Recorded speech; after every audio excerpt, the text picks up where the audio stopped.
পুরনিয়োগ দুর্নীতিতে তৎপর ইডি। সাত সকালে শুরু অভিযান। দুই ভাই কলকাতা শহরের নামী ব্যবসায়ীদের তালিকাভুক্ত। এবার তাদের বাড়িতে ইডির হানা। মঙ্গলবার সাত সকালে শহরে তৎপর ইডি। পুরো দুর্নীতির অভিযানে এটা আরেক পর্ব। স্থানীয় সূত্রে জানা গিয়েছে, এদিন আলো ফুটতেই বেলেঘাটার ৭৫ নম্বর হেমচন্দ্র নস্কর রোডের একটি বাড়িতে অভিযান চালায় তারা। কেন্দ্রীয় বাহিনী নিয়ে ব্যবসায়ীর বাড়িতে পৌঁছে যায় ৬ ইডি আধিকারিক। সকাল সকাল অভিযানে বেরোনোর জেরে অনেকক্ষণই গাড়ির বাইরে অপেক্ষা করতে হয় তদন্তকারীদের।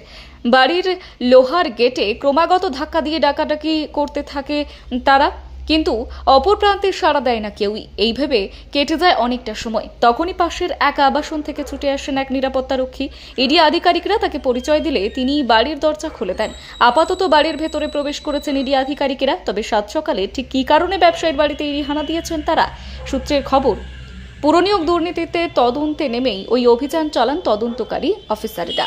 এই শুধু বেলেঘাটা নয়, এদিন শহরের আরও ৪ জায়গায় তল্লাশি অভিযান চালিয়েছে ইডি। পুরো দুর্নীতির সঙ্গে প্রত্যক্ষ এবং পরোক্ষভাবে যুক্ত লিঙ্কম্যানদের খুঁজতেই এই তল্লাশি অভিযান। উল্লেখ্য, বেলেঘাটার হেমচন্দ্র নস্কর রোডে ওই বাড়ির মালিক অর্থাৎ দুই ভাই পেশায় ব্যবসায়ী। নাম বিশ্বজিৎ চৌধুরী এবং রণজিৎ চৌধুরী। বিশ্বজিৎ চৌধুরী অর্থাৎ বড় ভাইয়ের একটি কাপড়ের ব্যবসা রয়েছে।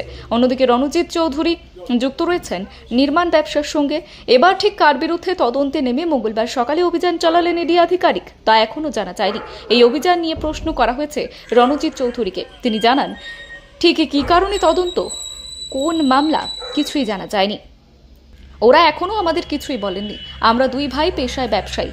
আমার 1996 সাল থেকে রিয়েল এস্টেটের এবং কনস্ট্রাকশনের ব্যবসা রয়েছে। ইতিমধ্যেই পুরীতেও 2টি হোটেল খুলেছি। মন্ত্রী বাড়িতে গিয়েছিল ইডি। মাঝে সময়ের ব্যবধান খুব একটা নয়। সম্প্রতি রাজ্যের দমকল মন্ত্রী সুজিত বোস এবং দক্ষিণ দমদম পুরসভার চেয়ারম্যান নিতাই দত্তের একাধিক ঠিকানায় তল্লাশি অভিযান চালিয়েছিলেন ইডির আধিকারিকেরা। তারা হানা দিয়েছিলেন সুজিত বোসের ছেলের রেস্তোরাঁতে। তাহলে কি সেই অভিযান থেকেই উঠে এলো আজকের লিঙ্কম্যানদের সূত্র?